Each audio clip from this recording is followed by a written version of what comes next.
यहोवा का धन्यवाद करो, उससे प्रार्थना करो, देश देश के लोगों में उसके कामों का प्रचार करो, उसके लिए गीत गाओ, उसके लिए भजन गाओ, उसके सब आश्चर्य कर्मों पर ध्यान करो, उसके पवित्र नाम की बड़ाई करो। यहोवा के खोजियों का हृदय आनंदित हो। यहोवा और उसकी सामर्थ को खोजो, उसके दर्शन के लगातार खोजी बने रहो।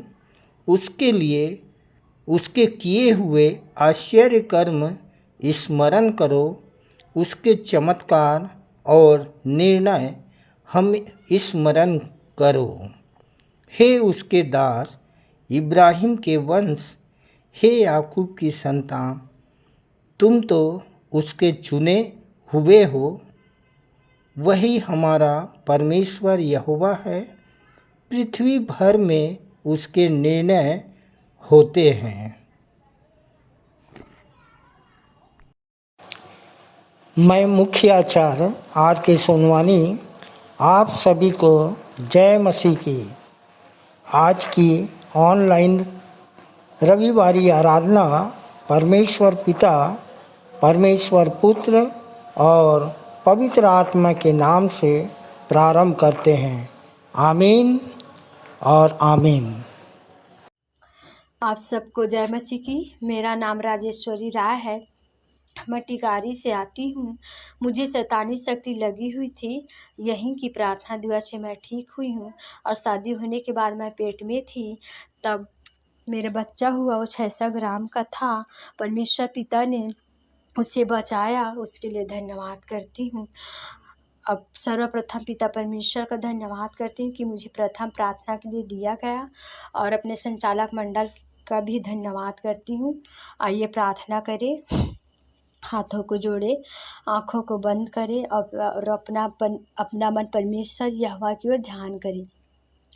धन्यवाद सर्वशक्तिमान खुदावन पिता परमेश्वर प्रभु जी, हमें जीवितों के बीच रखा पिता परमेश्वर। हम मर मिट नहीं गए।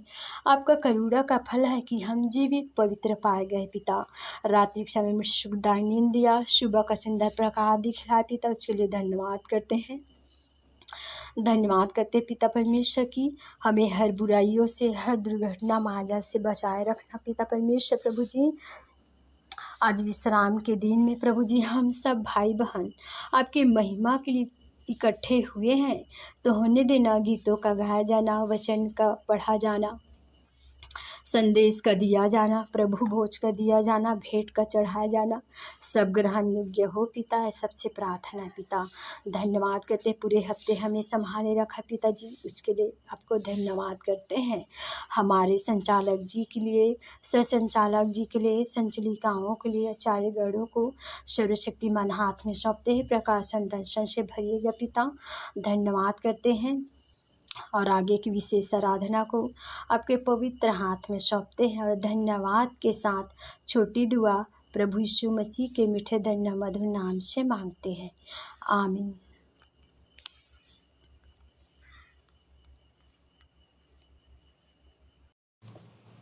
आइए प्रभु की महिमा में हम एक गीत गा लेंगे। स्तुति के गीत से 16 नंबर, आवाज़ उठाएंगे हम साज बजाएंगे, है यीशु महान अपना, यह गीत सुनाएंगे।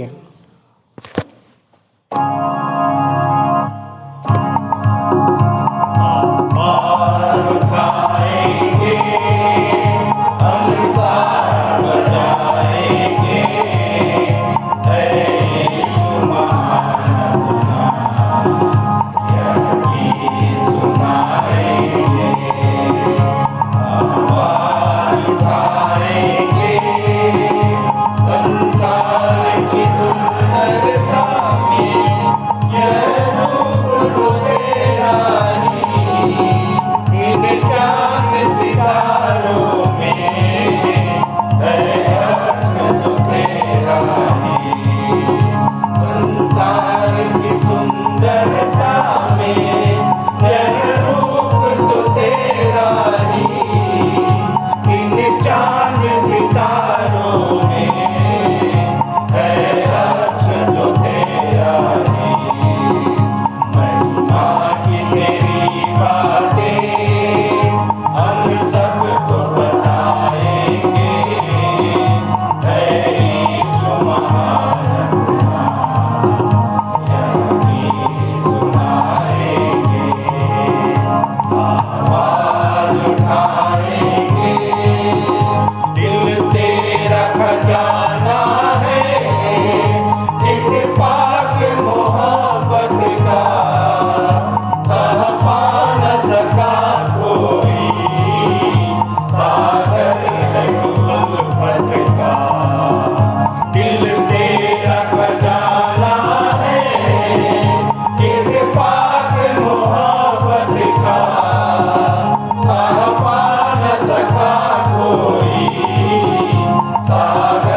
आप सभी को जय मसीह की। मेरा नाम दीपक शेष है और विश्वासी मंडली आते हुए मुझे लगभग 7 से 8 वर्ष हो रहे हैं। आप सभी को जय मसीह की। मेरा नाम संजना शेष है। मुझे विश्वासी मंदिर आते 6 वर्ष हो गए। आइए उत्तरवादी पाठ की रीति से निकाल लेंगे नए नियम से प्रेरितों के कार्य, उसका 8वां अध्याय 1 पद से 25 पद तक। एक जो पाया जाता है पृष्ठ क्रमांक 188 में। एक पद मैं पढ़ूंगा, दूसरा पद आप मिस्टर संजना के साथ पढ़िएगा। इस प्रकार उसके मार डाले जाने में शाऊल भी सहमत था। उसी दिन यरूशलेम की कलीसिया पर घोर अत्याचार आरंभ हुआ और प्रेरितों को छोड़ वे सब यहूदिया और सामरिया के समस्त प्रदेश में तितर बितर हो गए। फिर कुछ भक्तों ने स्तिफनुस को दफनाया और उसके लिए बड़ा विलाप किया। परंतु शाऊल घर घर जाकर कलीसिया को उजाड़ने और स्त्री पुरुषों को घसीट घसीट कर मंदिर गृह में डालने लगा। अतः जो तितर बितर हुए थे घूम घूम कर वचन का प्रचार करने लगे और फिलिप्पुस सामरिया नगर में जाकर लोगों में मसीह का प्रचार करने लगा। जब लोगों ने फिलिप्पुस की बातें सुनी और उन चिन्हों को देखा जिन्हें वह दिखा रहा था, तो उन्होंने एकचित्त होकर उसकी बातों पर ध्यान दिया।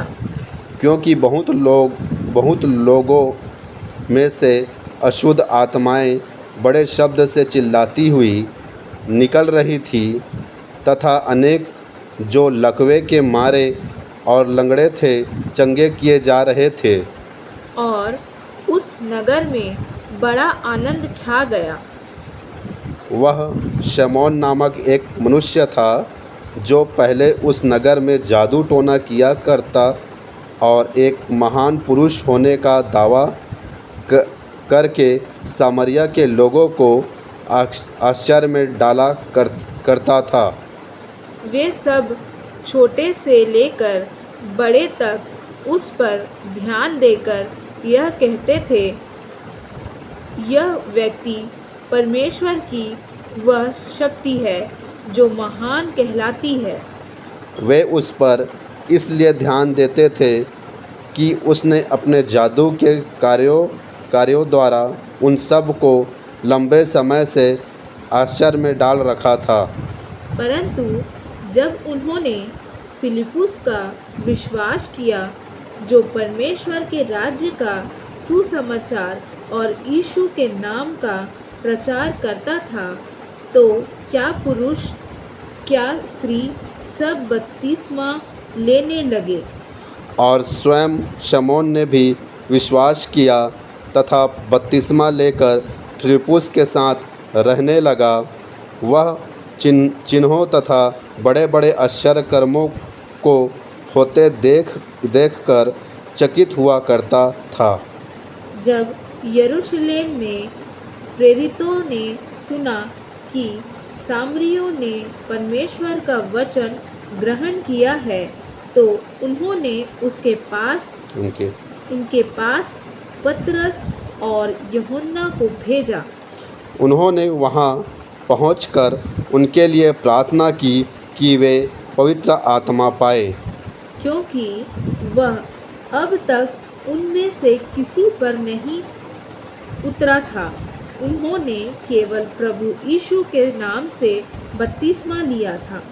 तब उन्होंने उन पर हाथ रखे और उन्होंने पवित्र आत्मा पाया। जब शमौन ने यह देखा कि प्रेरितों के हाथ रखने से पवित्र आत्मा मिलता है, तो उनके पास रुपए लाकर कहा, यह अधिकार मुझे भी दो कि जिस किसी पर मैं हाथ रखूं वह पवित्र आत्मा पाए। परंतु पतरस ने उससे कहा, तेरे रुपए तेरे साथ नाश हो, क्योंकि तूने परमेश्वर का वरदान रुपयों से प्राप्त करने का विचार किया। इस बात में न तेरा कोई साझा है और न ही हिस्सा, क्योंकि प्रार्थना कर संभव है कि तेरे मन का विचार क्षमा किया जाए, क्योंकि मैं देख रहा हूँ कि तू पित्त की सी कड़वाहट और अधर्म के बंधन में है। पर शमौन ने उत्तर दिया, तुम मेरे लिए प्रभु से प्रार्थना करो कि जो बातें तुमने कही है उनमें से कोई भी मुझ पर ना आ पड़े। अंतिम वचन हम सब एक साथ पढ़ लेंगे। अतः जब वे दृढ़ता से गवाही देकर प्रभु का वचन सुना चुके, तो सामरियों के बहुत से गांवों में सुसमाचार प्रचार करते हुए यरूशलेम को लौट गए। परमेश्वर पिता इस वचन के पढ़े जाने सुने जाने पर हम सबको आशीष दे। आमीन। आप सभी को जय मसीह की।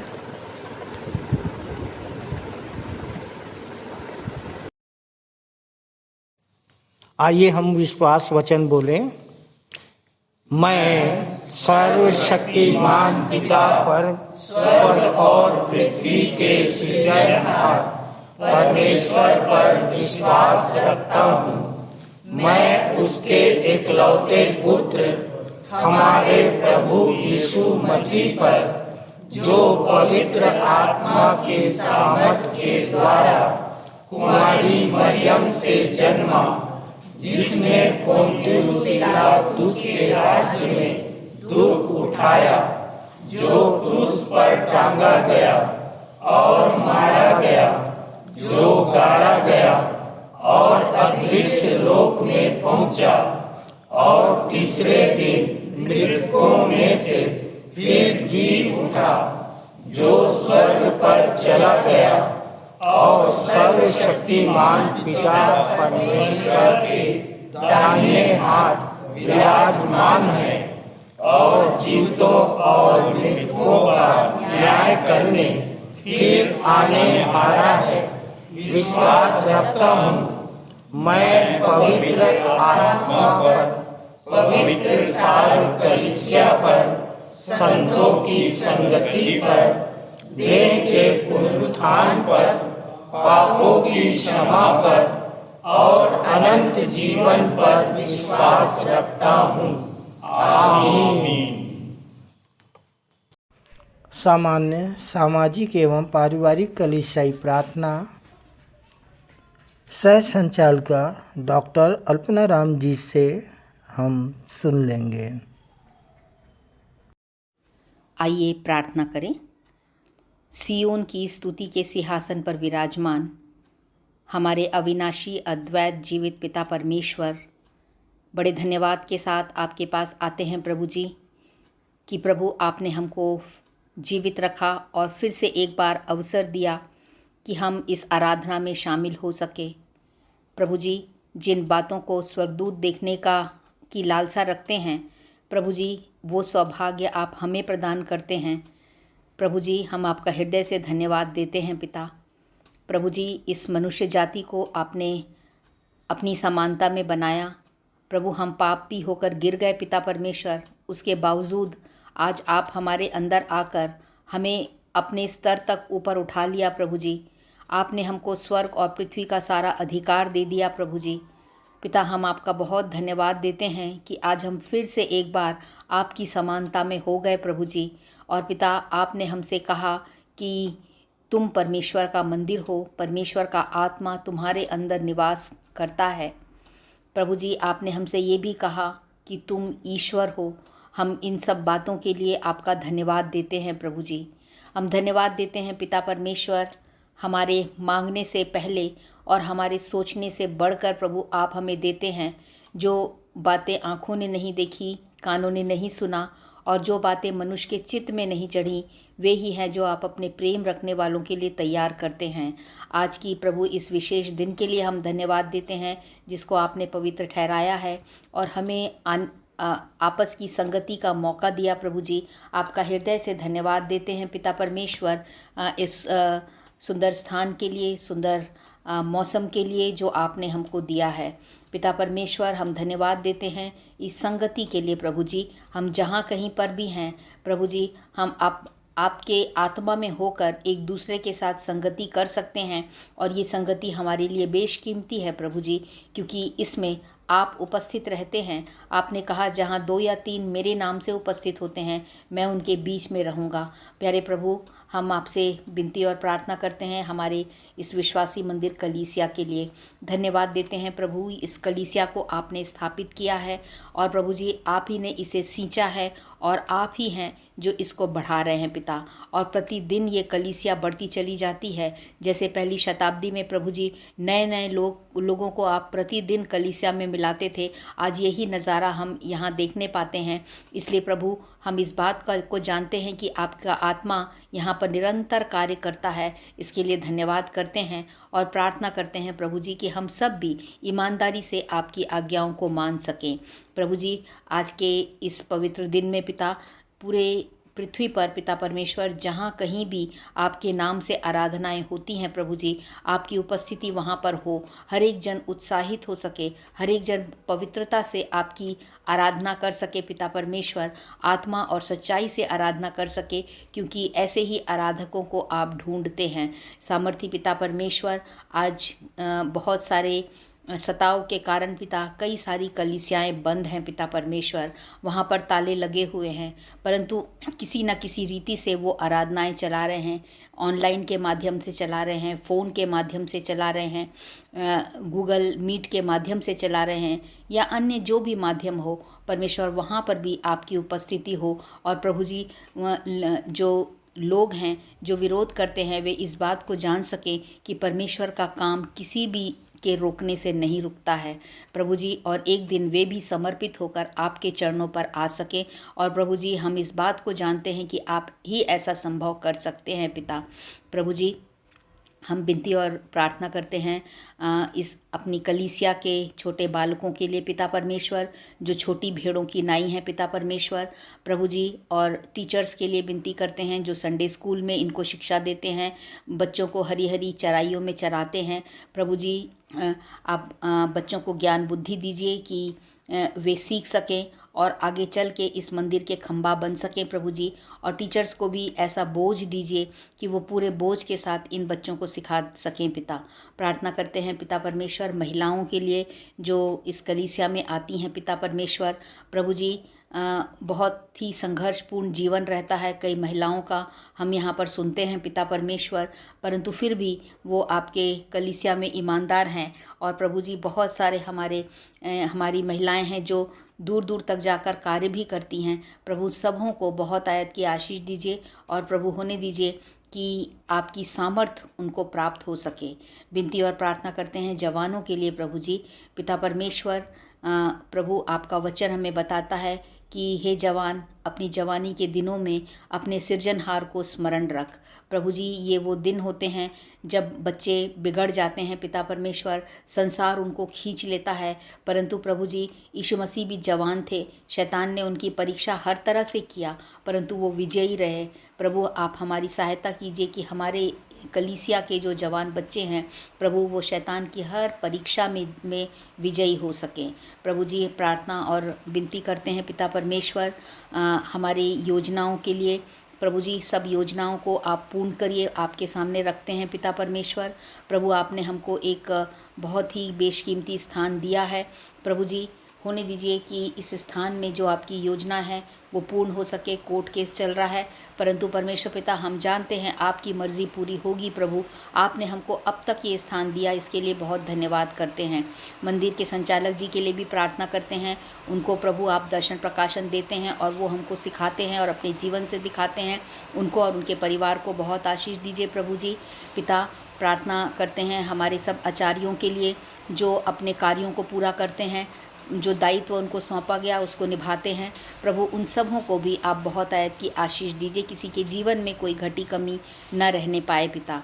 प्रभु जी प्रार्थना करते हैं हमारे उन सब सदस्यों के लिए जो बिलासपुर से बाहर रहते हैं पिता परमेश्वर, और इस संगति के द्वारा वो हमारे साथ आराधना में जुड़ते हैं। प्रभु जी वे जहाँ पर भी हैं उन सबों को बहुत आयत की आशीष दीजिए प्रभु जी। प्रार्थना करते हैं पिता, इन दिनों में मौसम के कारण बहुत सारे लोग बीमार हैं प्रभु जी।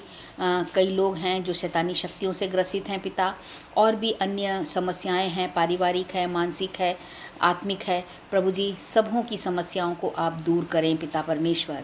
प्रभु जी हम अपना समर्पण आपके हाथों में करते हैं और आगे की आराधना को आपके सर्व सामर्थी हाथों में देते हुए प्रार्थना अपने उद्धारकर्ता यीशु मसीह के नाम से मांगते हैं, आमीन। ये समय है संदेश का, और आज का संदेश लेके आ रहे हैं सह संचालक श्री आशीष जलाल जी, जिनका विषय है सकेत फाटक से प्रवेश करने की है कामना। सकेत फाटक से है प्रवेश करने की कामना, तो किन किन बाधाओं से होगा सामना। मत्ती 7:13-14 पर इनका संदेश आधारित है। खुदावन यीशु मसीह के मधुर नाम में आप सबको जय मसीह की। मैं आशीष जलाल विश्वासी मंडली बिलासपुर से आप सबका स्वागत करता हूं। आज का हमारा जो विषय है वह इस प्रकार से है, सकेत फाटक से प्रवेश की है कामना, तो किन किन बाधाओं से होगा सामना। जो लिया गया है मत्ती रचित सुसमाचार अध्याय 7 आयत 13 और 14, जहाँ परमेश्वर का वचन बयान करता है सकेत फाटक से प्रवेश करो, क्योंकि चौड़ा है वह फाटक और सरल है वह मार्ग जो विनाश को पहुँचाता है, और बहुत से हैं जो उसमें प्रवेश करते हैं। क्योंकि सकेत है वह फाटक और कठिन है वह मार्ग जो जीवन को पहुंचाता है, और थोड़े हैं जो उसे पाते हैं। परमेश्वर अपने वचन के पढ़े और सुने जाने पर हम सबको बहुत आयत की आशीष प्रदान करे। खुदावन के लोगों, मैं खुदावन का बड़ा धन्यवाद देना चाहता हूं कि उसने मुझे और आपको बड़ी आशीष दी है। उसने हमको मशीनों के समान नहीं बनाया है। खुदावन ने हमको स्वतंत्र इच्छा शक्ति दी है, ताकि मनुष्य यानी आप और मैं अपनी ज़िंदगी का निर्णय स्वयं कर सकें। अपनी इच्छा से परमेश्वर से प्रेम करें, अपनी इच्छा से परमेश्वर को स्वीकारें, अपनी इच्छा से परमेश्वर के वचन को मानें। मजबूर होकर कोई किसी से प्रेम नहीं कर सकता। थोड़ी देर तक दिखावा तो कर सकता है, लेकिन दिल की गहराई से प्रेम नहीं कर सकता।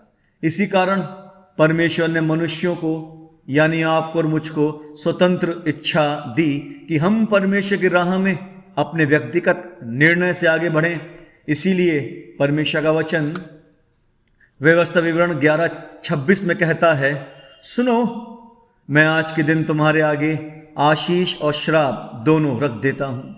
खुदावन यीशु मसीह ने भी यही बात आपको और मुझको बोली है कि चौड़े दरवाजे से नहीं, यानी श्रापित दरवाजे से नहीं, बल्कि सकरे दरवाजे से, आशीष के दरवाजे से प्रवेश करना, क्योंकि अनंत जीवन और आशीषें इसी मार्ग में हैं। और यह निर्णय आपको और मुझको लेना है। और जब हम सकरे फाटक में प्रवेश करने का निर्णय लेते हैं तो हमको तमाम बाधाओं का सामना करना पड़ता है। इस संसार की शक्तियों से युद्ध लड़ना पड़ता है। सकरे मार्ग में प्रवेश का मतलब है यीशु मसीह के लिए जीवन जीना। सकरे मार्ग में प्रवेश का मतलब है कि यह जीवन हमें हमेशा आनंद और उत्साह नहीं देगा, बल्कि बाधाओं से जूझने का होगा। शद्रक मेशक अबेदनगो के समान आग के भट्टे में डाले जाने के समान। अगर आपको सकरे दरवाजे से प्रवेश करना है, यीशु मसीह के पीछे चलना है, तो आपको कीमत चुकानी होगी, बाधाओं का सामना करना होगा। पौलुस के समान 2 तिमुथियुस 4 आयत 6 से 18 तक जब सुसमाचार को लेकर पौलुस का विरोध हुआ तो उस पर सताव हुआ। तब किसी ने भी उसका साथ नहीं दिया था।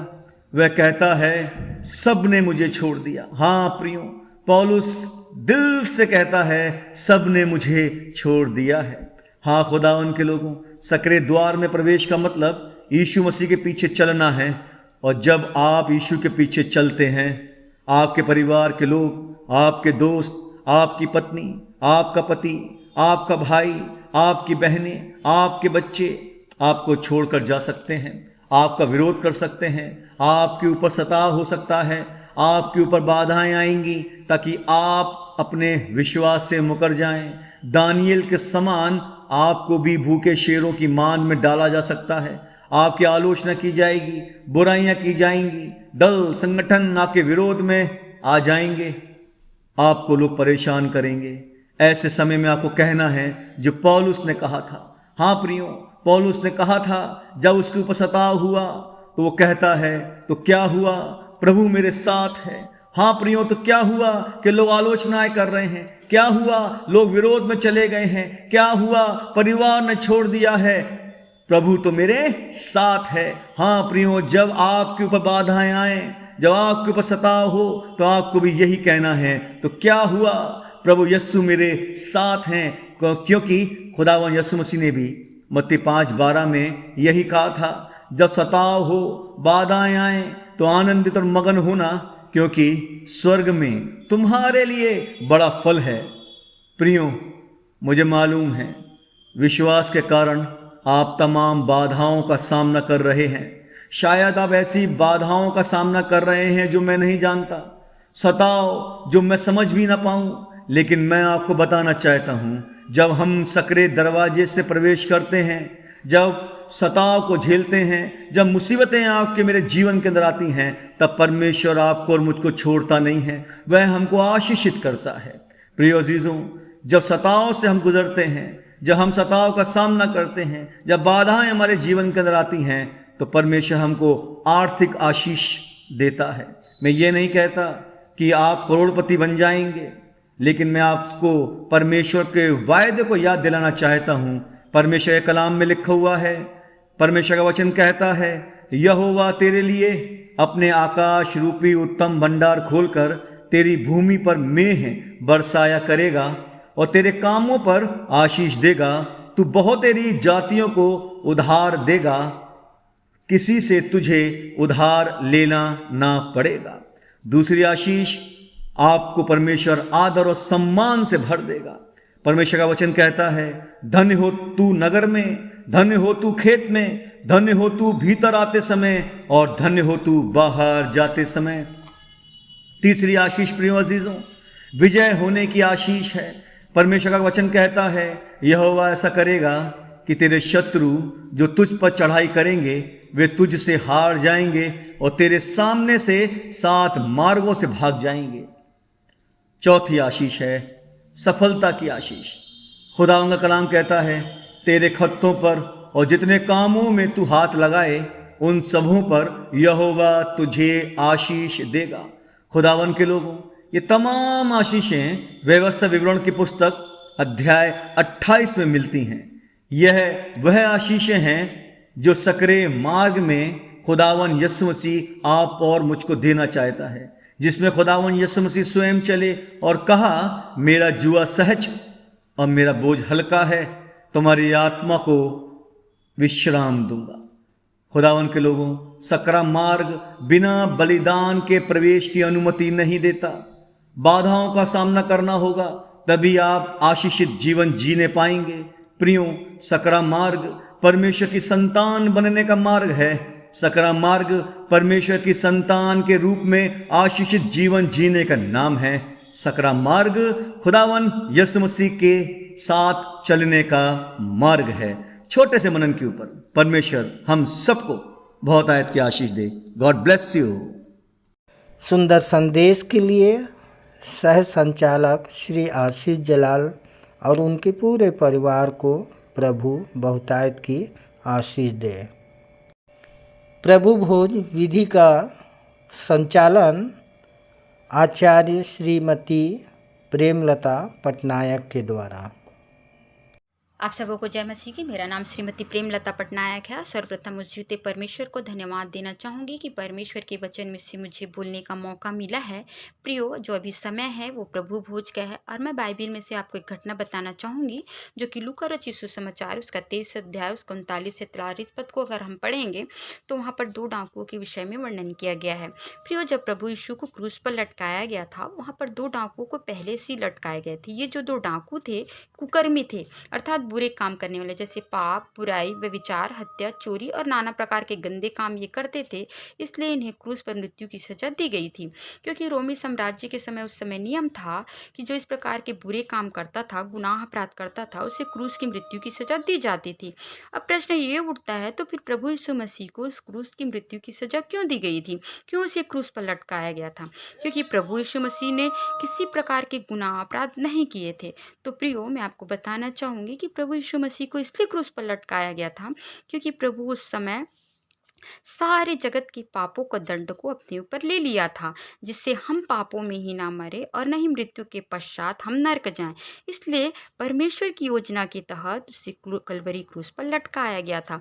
प्रियो, ये जो 2 डाकुओं को क्रूस पर लटकाए गए थे उसमें से हम पहले डाकू के विषय में देखेंगे। लूका 23 को 39 पद में इस प्रकार लिखा है, और प्रभु की निंदा करता है और कहता है कि यदि तू मसीह है तो अपने आप को और हमें भी बचा। इसका मतलब ये हुआ कि वो यीशु को जानता था कि कैसे बीमारों को चंगा करता है, भूखों को खिलाता है, दुष्ट आत्माओं को निकालता है, और यहाँ तक वो जानता था कि कैसे मुर्दों को जिलाता है। वो अपने आप को और हमें भी बचा सकता है। इस बात को वो जानता था, इसलिए तो कहता है यदि तू मसीह हो तो अपने आप को और हमें बचा। मात्र प्रभु यीशु मसीह को वो शब्दों का मसीह समझता था, वो सच्चा मसीहा नहीं समझता था, इसलिए वो प्रभु की निंदा करता है और ठट्ठा में उड़ाता है। दूसरी ओर जो दूसरा डाकू था ये सब बातों को सुन रहा था और फिर वह उसे डांटता है और कहता है, तू परमेश्वर से भी नहीं डरता? तू भी तो वही दंड पा रहा है और हम तो न्यायानुसार दंड पा रहे हैं, क्योंकि हम अपने बुरे कर्मों का ठीक फल पा रहे हैं, पर इसने कोई अनुचित काम नहीं किया है। और प्रभु से कहता है, हे प्रभु, जब तू अपने राज्य में आए तो मेरी सुधि लेना। प्रियो, ये जो दूसरा डाकू के बारे में मैं आपको 3 बातें बताना चाहूँगी। पहली जो बात है, ये जो दूसरा डाकू है प्रभु को सर्वप्रथम आदर देता है, तभी वो कहता है कि तू परमेश्वर से भी नहीं डरता।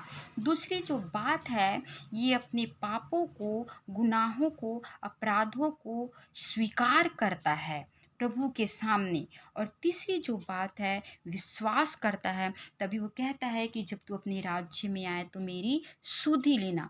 प्रियो, आज हमारा हाल भी इस दूसरे डाकू के समान है। हम नाना प्रकार की बुराई, पाप, गुनाह, अपराध, चोरी, व्यभिचार, हत्या, गंदे काम, गंदी विचारधारा में फंसे रहते हैं।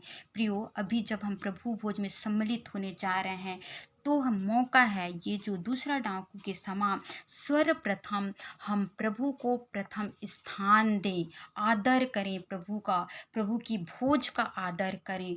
और दूसरी जो बात है, हम स्वीकार करें अपने पापों का कि प्रभु मैंने ये पाप किया है, मैंने ये गुनाह किया है, मैंने ये अपराध किया है, और अपने पापों की माफ़ी मांगें। और तीसरी जो बात है, विश्वास करें कि प्रभु हमारे पापों को माफ़ करेगा, हमारे पापों को क्षमा करने में विश्वास योग्य और धर्मी है। इस बात को हम माने, विश्वास करें, और तब जाकर प्रभु की इस मेज में, इस भोज में सम्मिलित हों।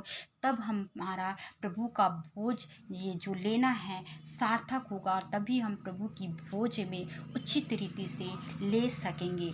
प्रभु इस छोटे से विचार के द्वारा आपको और मुझे भी बहुतायत की आशीष दे। आमीन। प्रभु भोज की विधि पर सुंदर टिप्पणी के लिए आचार्य श्रीमती प्रेमलता पटनायक और उनके पूरे परिवार को प्रभु बहुतायत की आशीष दे।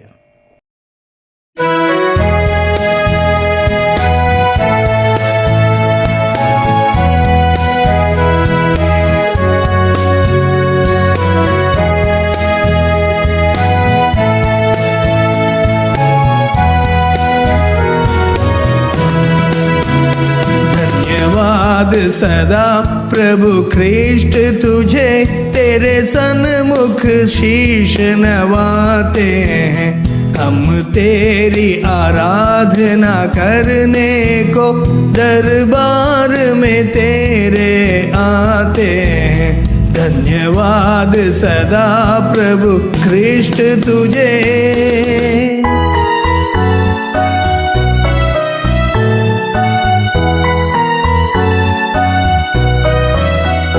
धन्य वीरों की इस मंडली के तेरे नाम पर जो बलिदान हुए। धन्य वीरों की इस मंडली के तेरे नाम पर जो बलिदान हुए। हम उसके साहस त्याग को ले, हम उसके साहस त्याग को ले नित्य आगे बढ़ते जाते हैं। धन्यवाद सदा प्रभु ख्रिस्ट तुझे, तेरे सन्मुख शीश नवाते हैं।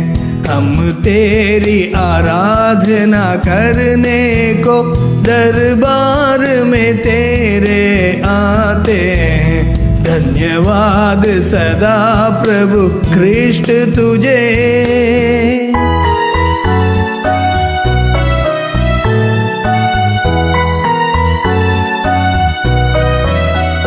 अपराध क्षमा कर दया निधि, बल पौरुष दे अगुवाई कर।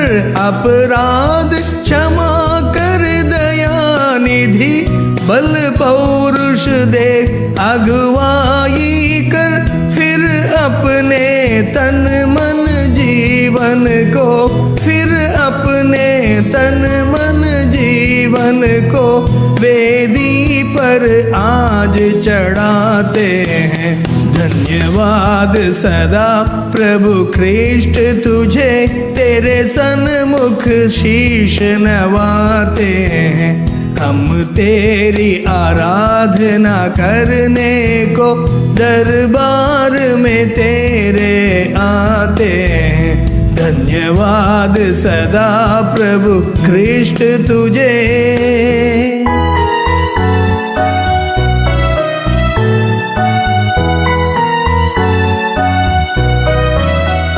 जिस क्रूस पर तेरा रक्त बहा, संसार के पापी जन के लिए। जिस क्रूस पर तेरा रक्त बहा, संसार के पापी जन के लिए। उस क्रूस ध्वजा से प्रेम तेरा, उस क्रूस ध्वजा से प्रेम तेरा हम दुनिया में फैलाते हैं। धन्यवाद सदा प्रभु ख्रिस्ट तुझे, तेरे सन्मुख शीश नवाते हैं। हम तेरी आराधना करने को दरबार में तेरे आते हैं। धन्यवाद सदा प्रभु ख्रिस्ट तुझे। आइए अंत में सुन लेते हैं अपने मंदिर के संचालक जी द्वारा पिछले सप्ताह के संदेशों की समीक्षा एवं उत्तरवादी पाठ पर संक्षिप्त टिप्पणी तथा आज के व्यवहारिक जीवन में इसका उपयोग। प्रभु यीशु मसीह के मधुर और मीठे नाम में आप सबको फिर से एक बार जय मसीह की। प्रियो, सुसमाचार तो मैं हर हफ्ते देता ही हूँ, परंतु आज ये विशेष सुसमाचार है, बड़े आनंद का सुसमाचार है।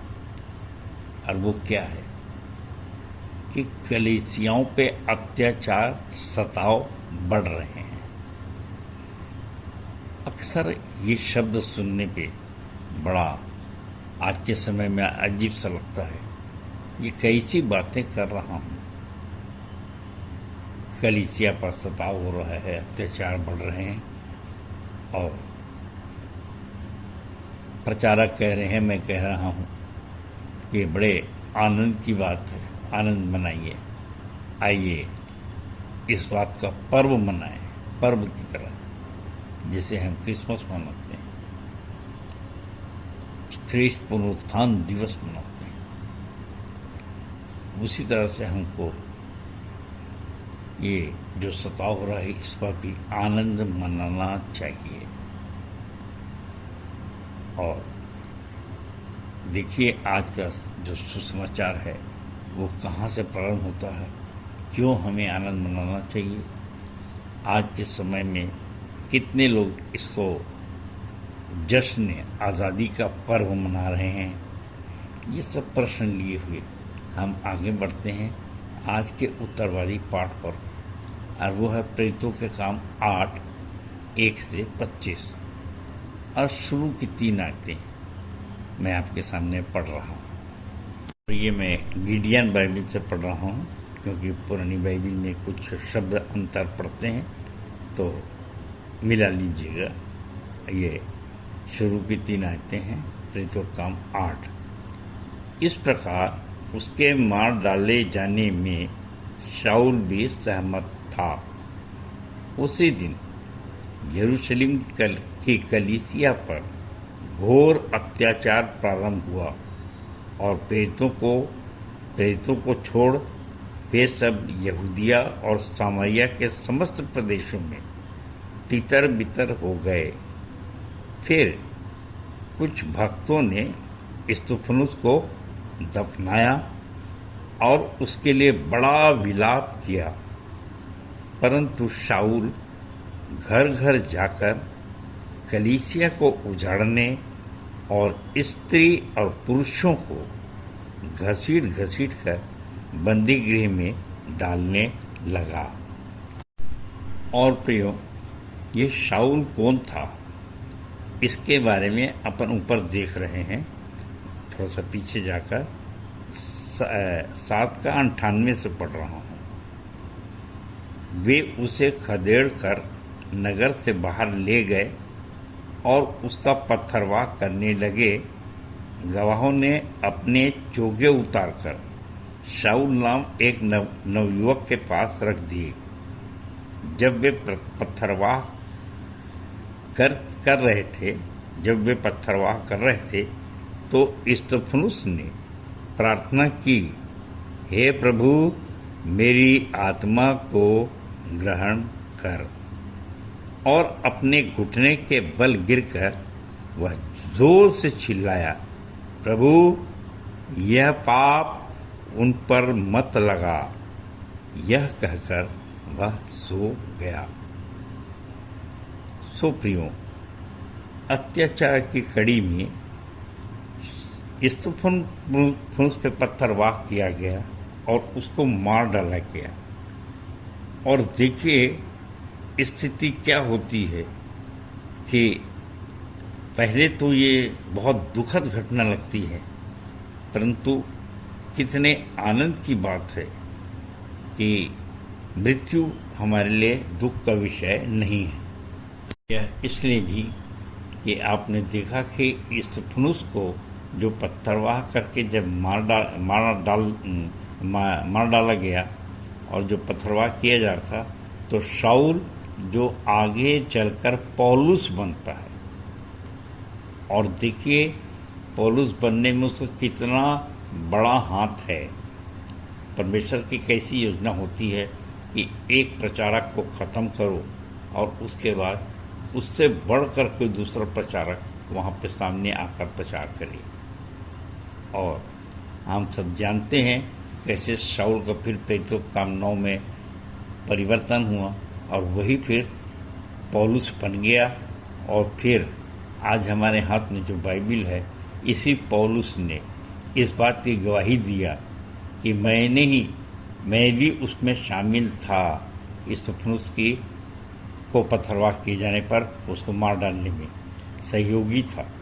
पर देखिए पवित्र आत्मा ने कैसे उसके जीवन को बदला और वो इतना बड़ा प्रचारक हो गया। तो प्रियो, जब पूरे घटनाक्रम पर विचार करें तो क्या आपको आनंद नहीं आता ये सोच करके कि शाऊल से पौलुस बन गया।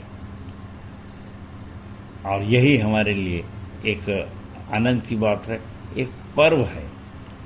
और आज के समय में इस पर्व का आनंद या इसको पर्व समझने का काम कितने लोग कर रहे हैं, या कितने लोग आनंदित होते हैं और ईमानदारी से बड़े आनंद के साथ इसे सुसमाचार बनाते हैं।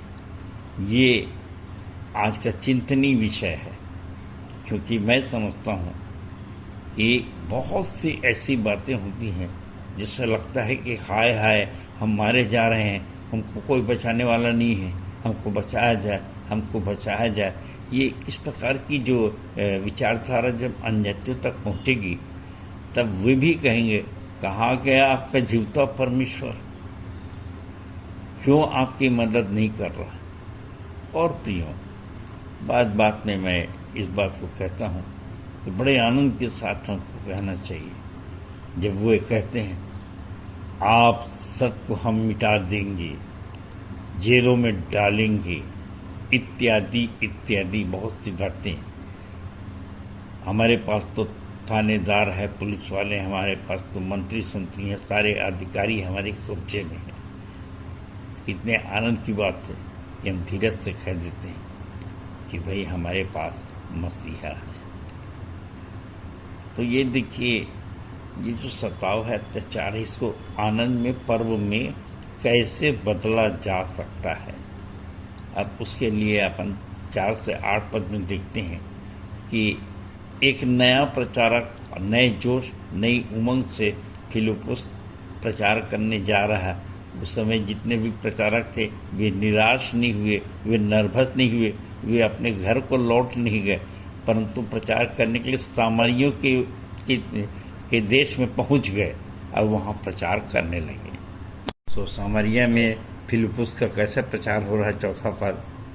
अतः जो तितर बितर हुए थे घूम घूम कर वचन का प्रचार करने लगे, और फिलिपुस सामरिया नगर में जाकर लोगों में मसीह का प्रचार करने लगा। जब लोगों ने फिलिपुस की बातें सुनी और उन चिन्हों को देखा जिन्हें वह दिखा रहा था, तो एकचित्त होकर उसकी बातों पर ध्यान दिया, क्योंकि बहुत लोगों में से अशुद्ध आत्माएं बड़े शब्द से चिल्लाती हुई निकल रही थी, तथा अनेक जो लकवे के मारे और लंगड़े थे चंगे किए जा रहे थे, और उस नगर में बड़ा आनंद छा गया। तो प्रियो, जब हम आनंदित होते हैं तो जो हमारे जो विरोधी हैं वे और परेशान होते हैं, और जब हम परेशान होते हैं, रोना रोती हैं, हाय हाय हमको बचाइए, बड़ी बड़ी अफसोस लगाते हैं, तो एक तरह से उल्टी गवाही होती है। और जो हमारे कुछ जो हमारे आनंद को देखते हैं तो बहुत से शैतान ऐसे कार्य करता है कि बहुत से अपने चेलों को भी भेज देता है कि हमारे कार्यों के अनुसार वो भी कार्य करें, और ताकि हमारा जो प्रभाव है वो कम हो सके। और यहाँ पर देखिए 9 से अगर देखें तो एक शमौन जादू वाला था, और वो भी बड़े आश्चर्य करता था। और लिखा है कि लोग कहने लगे इसमें भी परमेश्वर की महान शक्ति है, तो उसकी शक्ति में और हमारी शक्ति में क्या अंतर है। ये थोड़ा सा विचार का विषय है, और इसलिए हम मनन करें इस पे। तो प्रियो, हमारे और जादूगरों के आश्चर्य कर्मों में या दुष्टात्मा के आश्चर्य कर्मों में क्या अंतर है, इसको बताने के लिए मैं आपको ले चल रहा हूँ पुराने नियम में निर्गमन 7 और उसका 8 से 12 पद। और वहाँ ये जो घटना हुई है देखिए, फिर यहोवा ने मूसा और हारून से इस प्रकार कहा कि जब फिरौन तुमसे कहे कि अपने प्रमाण का कोई चमत्कार दिखाओ, तब तू हारून से कहना कि अपनी लाठी को लेकर फिरौन के सामने डाल दे कि वह अजगर बन जाए। तब मूसा और हारून ने फिरौन के पास जाकर यहोवा की आज्ञा के अनुसार किया। और जब हारून ने अपनी लाठी को फिरौन और उसके कर्मचारियों के सामने डाल दिया तब वह अजगर बन गया। तब फिरौन के पंडितों और टोनहा करने वालों को बुलवाया। तब फिरौन ने पंडितों और टोनहा करने वालों को बुलाया और मिस्र के जादूगरों ने आकर अपने अपने तंत्र मंत्र से वैसा ही किया। उन्होंने भी अपनी अपनी लाठी को डाल दिया और वे भी अजगर बन गए। पर हारून की लाठी उनकी लाठियों को निगल गई। हारून की लाठी उनकी लाठी को निगल गई। सो प्रियो, है ना ये बड़े आनंद की बात कि युद्ध तो होता है लेकिन हम ज़्यादा शक्तिशाली हैं। हम कभी निराश और नर्वस न हो, और ये कितने कितने आनंद की बात हुई ना। और देखते हैं कि और कितने आनंद की बात हो सकती है।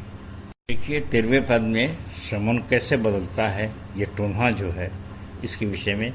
तब शमौन ने आप भी प्रतीति की और बपतिस्मा लेकर फिलिप्पुस के साथ रहने लगा और चिन्ह और बड़े बड़े सामर्थ के काम होते देखकर चकित होता था। अब देखिए आगे बढ़ती है कि आगे चल के यूहन्ना और पतरस को भी ये सामरियों के नगर में भेजते हैं और वे भी वहाँ पर प्रार्थना करते हैं। लोगों ने पवित्र आत्मा पाई और लिखा है 15वें पद में, और उन्होंने जाकर उनके लिए प्रार्थना की और पवित्र आत्मा पाए, क्योंकि वह अब तक उनमें से किसी पर न उतरा था। उन्होंने तो केवल प्रभु यीशु के नाम में बपतिस्मा लिया था। तब उन्होंने उन पर हाथ रखे और उन्होंने पवित्र आत्मा पाया। आज के समय में अगर ये देखा जाए कि पवित्र आत्मा के नाम से कम विवाद नहीं है, और इसे बहुत विस्तार से न बोलकर मैं सिर्फ यही कहूँगा, 1 कुरिन्थियों 14 अच्छे से पढ़ लीजिए। सारी बात वहाँ पर लिखाई है कि पौलुस कैसे फेस कर रहा था और उसने पवित्र आत्मा के क्या लक्षण दिखाए। और यहाँ पर मैं सिर्फ इतनी कहना चाहूँगा, यदि आपके पास पवित्र आत्मा है तो पवित्र आत्मा के जो लक्षण हैं और फल हैं वो सब आप जानते हैं। फिर भी मैं दोहराऊँगा, प्रेम, आनंद, मेल, धीरज, कृपा, भलाई, विश्वास, नम्रता और संयम से आप भरे रहेंगे। ये पवित्र आत्मा के लक्षण हैं।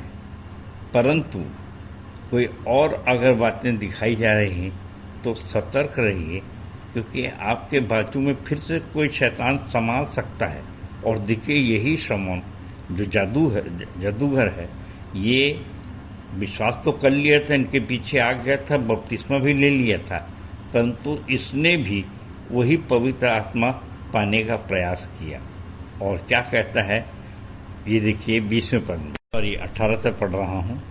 जब शमौन ने देखा कि प्रेरितों के हाथ रखने से पवित्र आत्मा दिया जाता है तो उनके पास रुपये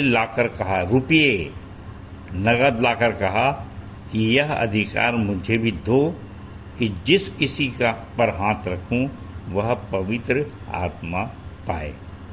और पतरस ने जवाब दिया, उसने कहा, तेरे रुपये तेरे साथ नाश हों, क्योंकि तूने परमेश्वर का दान रुपयों में मोल लेने का विचार किया है। प्रियो, इसके आगे का संदेश हम दूसरे भाग में सुनने जा रहे हैं। आइए चलिए। तो प्रियो, हम अब दूसरे भाग में हैं संदेश के, और देखिए बहुत विशेष, बहुत महत्वपूर्ण सावधानी की आवश्यकता है। और जैसे मैंने कहा, और हम हमेशा स्टडी करते हैं, अध्ययन करते हैं कि भाई शैतान आप भी स्वर्गदूतों जैसा उज्जवल रूप धारण करता है। सो धर्म के सेवक भी अगर उसका स्वरूप धारण करे तो इसमें कोई आश्चर्य की बात नहीं परंतु उनका अंत उनके कार्यों के अनुसार होगा। ये वचन दूसरा कुरिन्थियों 11:14 है। और इसलिए प्रियों, हमको बहुत बहुत सतर्क रहने की आवश्यकता है, क्योंकि मैं देखता था कलीसियाओं में बड़ा झगड़ा है इन बातों को लेकर, और खूब अध्ययन किया, और इसके पश्चात 13 नंबर बोर्ड लिखा गया, और जिसमें है 7 बातों में विशेष सावधानी रखें, जिसमें है कि उद्धार 3 चरण में है कि नहीं है, और दूसरा नया जन्म है, और तीसरा पवित्र आत्मा है, और उसके बाद चौथा अन्य भाषा है, 5वां बपतिस्मा है, 6वां वरदान है, 7वां चंगाई है। इन 7 बातों में विशेष सावधानी के लिए ये पुस्तक में लिखा गया और खूब अध्ययन किया गया। और यहाँ पर तो सिर्फ यही कहूँगा कि पवित्र आत्मा में आन भाषा के बारे में बहुत से भ्रम है, और उसके लिए एक लाइन है कि क्या जो भाषा आप बोल रहे हैं, परा कुरिन्थियों 14 का जो पूरा का सार संक्षेप है, वो ये है कि आपकी जो भाषा है वो बोधगम्य है, समझने लायक है, या फिर नहीं समझने लायक है। नहीं तो पौलुस कहता है कि लोग आपको पागल ना कहेंगे। सो सावधानी बरतिए। हमारे बीच में से भी बहुत से लोग, बहुत से नहीं, कुछ लोग भ्रमित हो गए, और उनको ये सिखाया गया, देखिए उस कलीसिया में पवित्र आत्मा नहीं है, विश्वासी मंदिर में नहीं है, और आप हमारे पास आइए, हम आपको पवित्र आत्मा का बपतिस्मा देंगे, पवित्र आत्मा से परिपूर्ण करेंगे। और बहुत से लोग या कुछ लोग चले भी गए। प्रियों, जैसा पतरस ने शमौन से कहा कि परमेश्वर का वरदान पैसों से नहीं खरीदा जा सकता, और मैं भी आपको बताना चाहता हूँ कि जो वरदान है, ज्ञान है, वो सब कुछ परमेश्वर देता है हमको। और याकूब इस समय इस संबंध में बहुत अच्छी बात बोलता है। याकूब 3:13 में ये सब ऊपर से आता है, और याकूब कहता है, याकूब 3:13 में, तुम में ज्ञानवान और समझदार कौन है? जो ऐसा हो वह अपने कार्यों को अच्छे चाल चलन से उस नम्रता सहित प्रकट करे जो ज्ञान से उत्पन्न होती है। परंतु यदि तुम्हारे हृदय में कटु ईर्ष्या, स्वार्थी आकांक्षा हो तो गर्व न करना, और न सत्य के विरोध में ही सत्य के विरोध में झूठ ही बोलना। यह तो वह ज्ञान नहीं जो ऊपर से उतरता है, वरन संसारिक, स्वाभाविक और शैतानी है। क्योंकि जहाँ डाह, अस्वार्थी आकांक्षा होती है, वहाँ बखेड़ा तथा हर प्रकार की बुराई भी होती है। पर जो ज्ञान ऊपर से आता है वह पहले तो पवित्र होता है, फिर मिलनसार,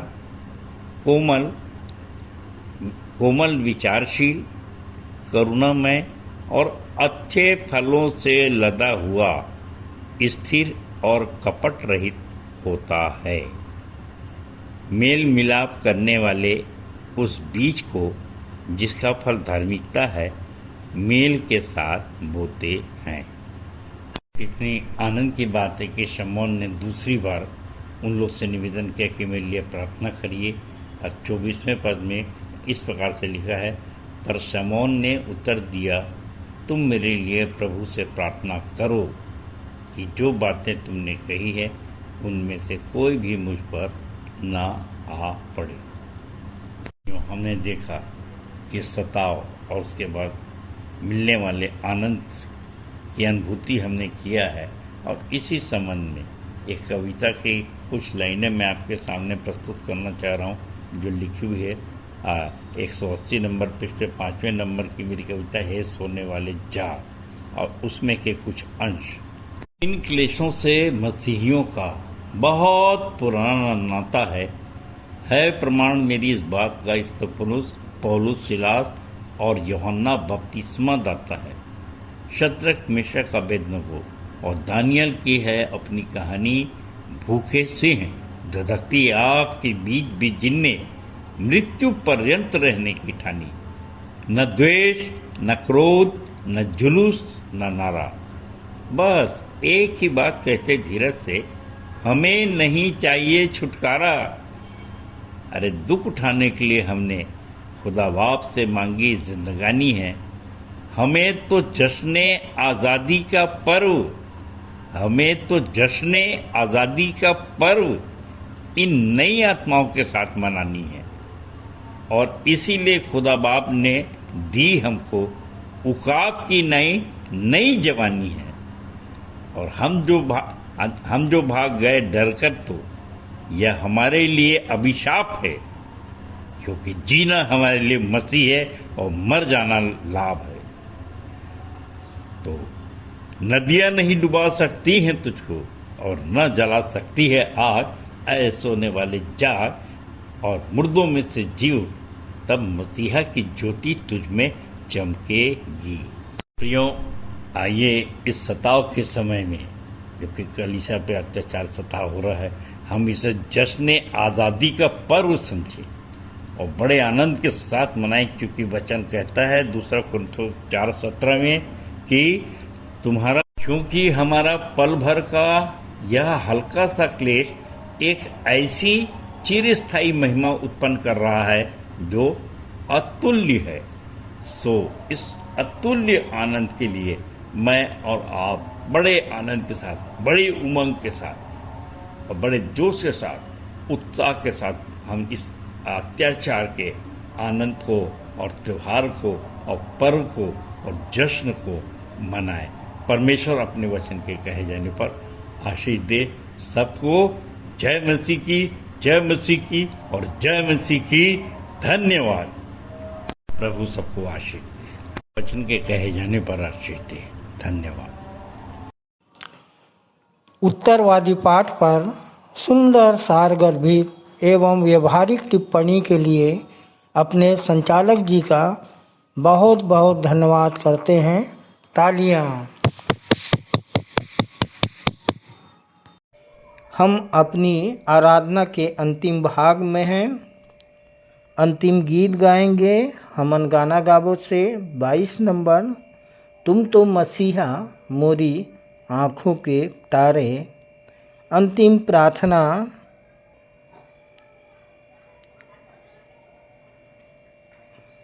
प्रभु की प्रार्थना और सह संचालक श्री आशीष जलाल जी की आशीष से सभा का समापन करेंगे।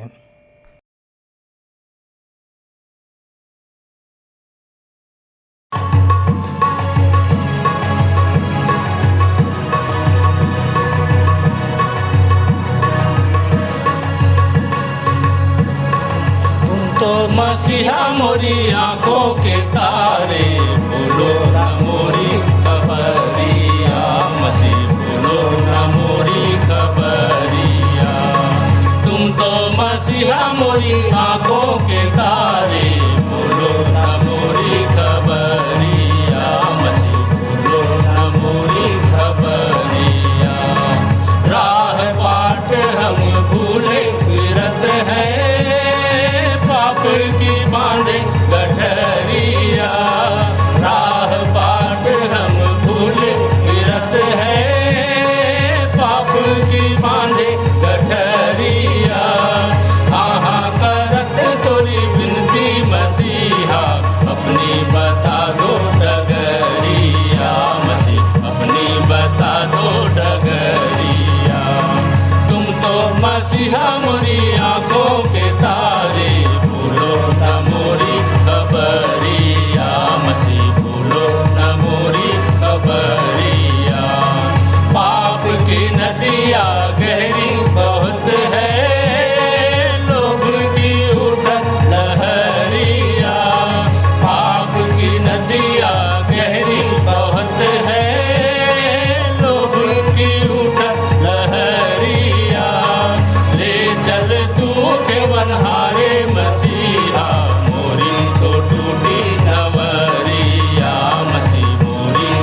मैं परमेश्वर का बहुत बहुत धन्यवाद देती हूँ कि अंतिम प्रार्थना करने के लिए परमेश्वर ने मुझे ये अवसर प्रदान किया है।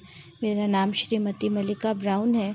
आइए हम हाथों को जोड़ें, आँखों को बंद करें और अपना ध्यान प्रभु परमेश्वर की ओर लगाएं। हे हमारे अनुग्रहकारी परम पिता परमेश्वर, इस पवित्र रविवार के दिन एक बार फिर आपके चरणों के नज़दीक आते हैं। हम बहुत धन्यवादित हैं पिता कि हम राजाओं के राजा, प्रभुओं के प्रभु की, इस कायनात के मालिक की हम प्रशंसा आत्मा और सच्चाई से करने पाते हैं। धन्यवाद देते हैं पिता कि आज हम इस आराधना में प्रभु संभागी हो सके। पिता तेरे गीतों को गा सके, तेरे वचनों को पढ़ सके। पिता प्रभु हमारे द्वारा की गई ये सारी आराधना प्रभु तुझे सुगंधित सुगंध के रूप में प्रभु ग्रहण योग्य होने वाली हो सके। प्रभु जी हम प्रार्थना करते हैं, हमारे द्वारा जो वचन सुना गया है पिता परमेश्वर, जो प्रभु जी उत्तम दाखरस आपने हमें दिया है, वो हमारे गांठ गांठ और गुदे गुदे को प्रभु छेदने वाला हो सके। आज हमें इस बात को समझ में आया पिता परमेश्वर कि हमारे मन के विचार भी प्रभु तू जांचता है और हमें पिता परमेश्वर उसके अनुसार प्रतिफल देता है। प्रभु जी होने देना कि हम आत्मा और सच्चाई के साथ पिता परमेश्वर तेरे वचन को अपने हृदय में ले पिता, और शुद्ध मन से पिता तेरे राज्य के कार्य को करने वाले हो सके। प्रभु जी हम अपने आप को जांच सके, परख सके और प्रभु तेरी महिमा के लिए हम और भी ज़्यादा समर्पित होकर कार्य कर सके। पिता परमेश्वर हम प्रार्थना करते हैं प्रभु जी कि यहाँ के सारे संचालक गणों को, सहायक आचार्यों को और प्रभु वे लोग जो यहाँ पहली बार आए हैं पिता, उनको भी तेरे हाथों में सौंपते हैं पिता परमेश्वर। उनके मनों को तू जांचने वाला है पिता। उनके द्वारा प्रभु जो आंसू बहाया गया है पिता परमेश्वर, वे हंसते हुए लावने पाए और प्रभु जी तेरे राज्य की महिमा के लिए कार्य कर सके पिता। प्रभु तेरे राज्य की बढ़ती के लिए हर एक कार्य हो सके। सारी बातों में पिता आदर, महिमा, गौरव आपको देते हुए और इस आराधना को पिता आपके हाथों में समर्पित करते हुए ये विनती यीशु क्रिस्त के मीठे नाम में होकर मांगते हैं।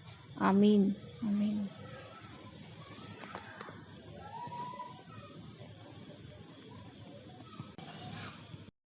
हे हमारे पिता, तू जो स्वर्ग में है, तेरा नाम पवित्र माना जाए, तेरा राज्य आए, तेरी इच्छा जैसे स्वर्ग में पूरी होती है, वैसे ही इस पृथ्वी पर भी पूरी हो। हमारे दिन भर की रोटी आज हमें दे, और जैसे हमने अपने अपराधियों को क्षमा किया है, वैसे ही तू भी हमारे अपराधों को क्षमा कर, और हमें परीक्षा में ना डाल, परंतु बुराई से बचा, क्योंकि राज्य, पराक्रम और महिमा सदा तेरे ही है। आमीन। और अब हमारे पिता परमेश्वर का प्रेम, खुदावंद प्रभु यीशु मसीह का अनुग्रह है, पवित्र आत्मा की शांति और सहभागिता हम सब के ऊपर अब से लेकर सदाकाल तक होती रहे। आमीन। यीशु की शोभा दिखाई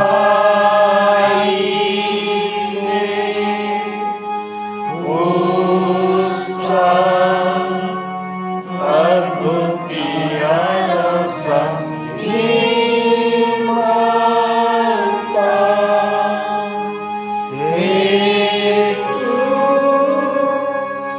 आत्मा